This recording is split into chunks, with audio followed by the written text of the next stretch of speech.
uko wubaka itsinda rikomeye ry'aborozi b'ingurube intambwe ku yindi. Wigeze wibaza impamvu hari aborozi b'ingurube batera imbere vuba abandi bakigumira mu gihombo n'agahinda? Igisubizo si ukugira amafaranga gusa, ahubwo ni no kuba mu matsinda y'aborozi. Uyu munsi turareba uko wowe nanjye twakubaka itsinda rikomeye ry'aborozi b'ingurube rifasha buri wese uririmo kwiga, kungurana ubumenyi no kunguka. Murakaza neza ku rubuga rwacu Angelica Agri. Nitwa Uwimana Patricie, ndi umwe mu borozi b'amatungo magufi nororera mu karere ka Rutsiro. Niba uri umworozi w'ingurube uri gutekereza gutangira cyangwa se ushaka guteza imbere ubworozi bwawe mu buryo burambye, iki kiganiro ni icyawe. Tugiye kuganira ku bintu bikurikira. Icya mbere, impamvu itsinda ry'aborozi b'ingurube ari ingenzi. Icya kabiri, intambwe ku yindi yo kubaka iryo tsinda. Icya gatatu, amakosa yo kwirinda. Icya kane, inyungu z'igihe kirekire. Igice cya mbere, kuki itsinda ry'aborozi b'ingurube ari ingenzi? Umworozi uri wenyine cyangwa se umworozi ukora wenyine akora amakosa menshi cyane, koko atakaza amafaranga, abura amakuru agezweho. Nyamara umworozi uri mu matsinda ashobora kwigira ku bandi, ashobora kubona inama, urugero akabona inama ku byerekeranye n'indwara z'ingurube, akabona inama ku byerekeranye n'imirire y'ingurube, ashobora kubona isoko byoroshye, ashobora kandi kugira ijambo n'ijwi mu bandi borozi. Muri make, itsinda rihindura ubworozi umwuga.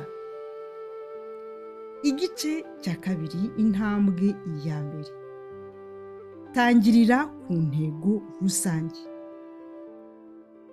Ntushobora kubaka itsinda ry'aborozi utazi aho ujya. Ni byiza kubanza kumenya ibi bikurikira. Niba turi mu itsinda ryacu rirashaka iki? Turashaka guteza imbere ubworozi bw'ingurube gute? Turashaka inyungu, turashaka ubumenyi, turashaka isoko, turashaka gufasha abandi, urubyiruko, abagore, aborozi bato. Intego igomba kuba yoroshye, yumvikana kandi isangiwe na bose. Igice cya gatatu, intambwe ya kabiri, shaka abantu bafite umurongo umwe. Shaka aborozi bafite inyota yo kwiga. Shaka aborozi bemera gukorera hamwe. Shaka aborozi bubaha gahunda. Ushobora guhera kuri 3, 5, ariko ntuzarenze aborozi 10. Igice cya kane, intambwe ya gatatu, sangiza ubumenyi buri gihe. Itsinda iyo abarigize bakorera hamwe bagasangiza ubumenyi rirakomera, rimera neza. Hashobora kuba hari ibiganiro bisanzwe, rimwe mu cyumweru, kuwa gatandatu se rimwe buri kwezi. Ibyo biganiro abagize itsinda bose bakabyitabira, baba batabonetse bakanabivuga. Hashobora gutegurwa amahugurwa magufi. Hakaba hari nk'amahugurwa rimwe mu cyumweru, rimwe mu kwezi. Urugero wenda agashyiraho gahunda yo guhugurwa ati kuwa gatandatu hari amahugurwa ku byerekeranye no kwita ku ngurube iri kubyara. Aratangwa na Felicien. Ku wundi wa gatandatu tukuvuga tuti hari amahugurwa yerekeranye no kumenya umurindo w'ingurube. Aratangwa na Kanakuze. Mbese hakaba gahunda ihoraho, hakaba amahugurwa magufi atari yayandi amara iminsi 2, amara umunsi wose, kuko akenshi abantu barananirwa. Ikindi, hari ugusangiza amakosa n'amasomo. Iyo abantu bari mu matsinda tuvuge Patisa ashobora gukora amakosa mu kiraro cye akaba n'ingaruka bikaba byiza abisangije bagenzi be bana mu matsinda kugira ngo batazakora aya makosa. Kujya mu matsinda rero hari uburyo butandukanye. Hari uburyo bugezweho gukoresha amagurupe ya WhatsApp, hari itsinda ryo gukoresha wenda urugero YouTube, akaba itsinda wenda ryitwa Kabona, itsinda ryitwa Marimba, rikaba rifite chaîne yayo ya YouTube, ibyo bakanakoresha ariko byoroshye bishobora gushobokera buri wese mu gukora itsinda ryo mu mudugudu, kuko icyo gihe abantu bashobora guhura mu mudugudu barimo rimwe mu cyumweru se rimwe mu kwezi, bapfa kuba bashyizeho gahunda kandi bahuje intego. Hari no gusurana mu biraro, abantu bakaza mu biraro bya Patisia, abantu bahurije mu Patisia ari mu itsinda n'abagenzi bari nk'abantu 5, tukajya mu kiraro cya Patisia, tukajya mu kiraro cya Kantarama, tukajya mu kiraro cya Kanakuze, tukajya mu kiraro cya Felicite, tukajya mu kiraro cya Peter, tugasurana, umuntu akareba amakosa, tugafashanya. Ubumenyi nibwo mutungo wa mbere w'itsinda ry'aborozi. Igihe aborozi bari mu itsinda nta bumenyi kaba kabaye. Igice cya 5, intambwe ya 4, gukorera hamwe. Iyo abantu bari mu itsinda baba bafite amahirwe menshi yo gukorera hamwe bakagira inyungu. Icya mbere, bashobora gutumiza ibiryo, niba ari abantu 10 bose borora ingurube bagatumiza ibiryo i Kigali, icyo gihe bishyura amafaranga makeya kandi bikajya bibageraho ku gihe. Icya kabiri, hari kugurisha ingurube zabo badahenzwe, kuko niba ari nk'abantu bari 10 cyangwa se 5 bari mu itsinda, bashobora kuba bafite nk'ingurube 30 zo kugurisha icyarimwe, igihe bazigurishiriza rimwe kandi uzigura akabaha amafaranga angana ku biciro. Icyo gihe abantu ntibahendwa. Itsinda rito iyo rimaze gukomera rishobora guhinduka ishyirahamwe, rishobora guhinduka koperative. Muri make, gukorera hamwe ni imbaraga, bibyara imbaraga. Wagira imbaraga ukagira ijambo, wagira n'ijambo inyungu zikiyongera. Igice cya 6, amakosa yo kwirinda. Nibyo koko anashaka kujya mu matsinda, bashaka kuba bahuje intego, bashaka kuba bahuje byose, ariko hari amakosa bagomba kwirinda, kuko iyo batayirinze rya tsinda ntirimara kabiri. Icya mbere, ishyari n'ipiganwa. Ugasanga umuntu agiriye ishyari undi mugenzi we kuko ingurube yabyaye utwana 16 iyi ikabyara kamwe, bo kugira ngo arebe ese byagenze gute kugira ngo ntere intanga ingurube yanjye ibyara akana kamwe, Karoli atera intanga ingurube ibyara utwana 12. Icyo gihe bishobora kuba byaratewe no kutamenya umurindo wo kugira ishyari. Ishimire ko mugenzi wawe muri mu itsinda Imana yamuhaye umugisha, nawe none usaba amakuru ahagije kugira ngo ubutaha ushobora kubyara 14, 15, 18 kandi birashoboka. Ikindi kintu abantu bagomba kwirinda, kutubahana. Baba bari mu matsinda, baba bari mu magurupe kuri WhatsApp, baba bari mu magurupe kuri Telegram, baba bari ku mudugudu, ikintu bagomba kwirinda, kutubahana, bisenya itsinda. Hanyuma ikindi kibi ni ugukora nta mabwiriza bashyizeho. Itsinda ryacu ryitwa Kabona, itsinda ryacu ryitwa Marimba, rifite amabwiriza, amategeko abaririmo bagomba kubahiriza. Ikindi kibi kinakomeye kica itsinda ni ugukora mu marangamutima.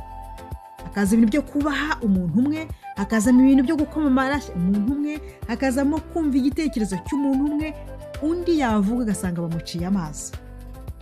Icyo gihe niba haje nk'amarangamutima ni bibi cyane, itsinda ntabwo rimara kabiri.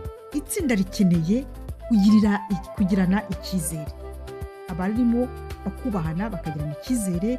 Itsinda rikeneye kugira ibiganiro bifunguye ku byerekeye n'ubworozi, kwirinda kujya ku bindi bitabahuje, kuko ni itsinda ry'aborozi b'ingurube. Ntibatangiye kuvuga ngo nanjye kubivanga, ariko ni urugero, ntibatangiye kuvuga ngo ibirayi, ntibatangiye kuvuga ibya politiki, ntibatangiye kuvuga ibyahe, kuko iyo bizanye muri iryo tsinda ntirimara kabiri. Itsinda kandi igomba kugira amategeko, amabwiriza magufi magufi asobanutse abantu bagize itsinda bubaha cyangwa se ayo mabwiriza akabayobora. Igice cya 7, inyungu z'igihe kirekire.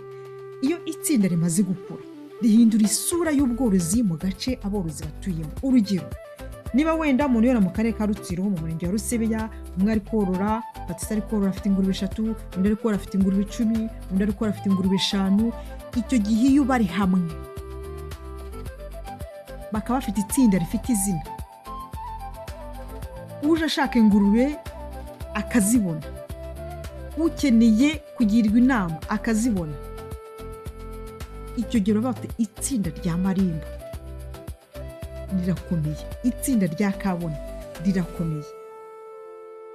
Aborozi bazamuka mu bukungu kubera ko uyu umuntu aje kugura ingurube aza kugura ingurube mu itsinda, ko kunyagwa ajye kwa Patricia ngo ingurube ngo nangahe ngo kira naya yajya kwa Leo ingurube nangahe kira, ariko yari mu itsinda baba barashyizeho igiciro cy'ingurube gihamye kizwi. Bahamagara umuguzi bamaze kuba bazi ngo turamuha ingurube izi n'izi, umuguzi akaza afata ingurube zivuye mu itsinda yishyura amafaranga adahenzwe kandi n'aborozi badahenzwe, ntagire uhenda undi.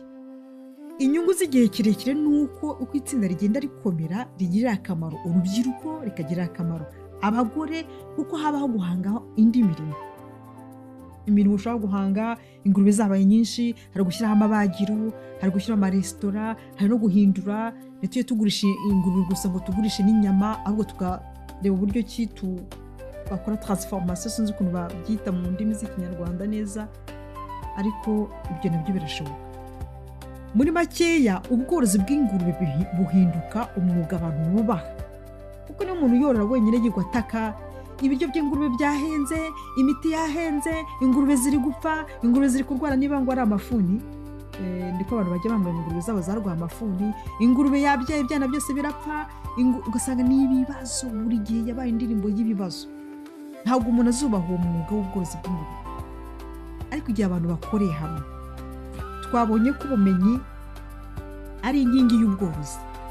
Igihe abantu bakoreye hamwe basangira byane byose twavuze, n'abandi bazubaha ubworozi bw'ingurube kuko bazaba babona koko bukorwa bugashoboka kandi noneho bubabyarira inyungu. Iyo uri mu itsinda rikora neza, binagufasha noneho gukora gahunda y'igihe kirekire, ukavuga icyitegererezo, ukagira icyitegererezo cyo mu myaka 5 iri imbere, icyitegererezo ko babyita cyo mu myaka 10 iri imbere, kuko ntabwo bukora wenyine. Haba harimo ubwumvikane, haba harimo kwiyemeza gukorera hamwe. Ejo hazaza hawe ushobora guhita uhategura, kuko ubuzi ngo ndi mu itsinda ryacu rimaze igihe kinini, itsinda ryacu rirubahana, itsinda ryacu no gukora koperative cyangwa turi muri koperative, nuko ngo mu myaka 10 iri imbere nzaba ntekanye, mu myaka 5 iri imbere ndaba ntekanye.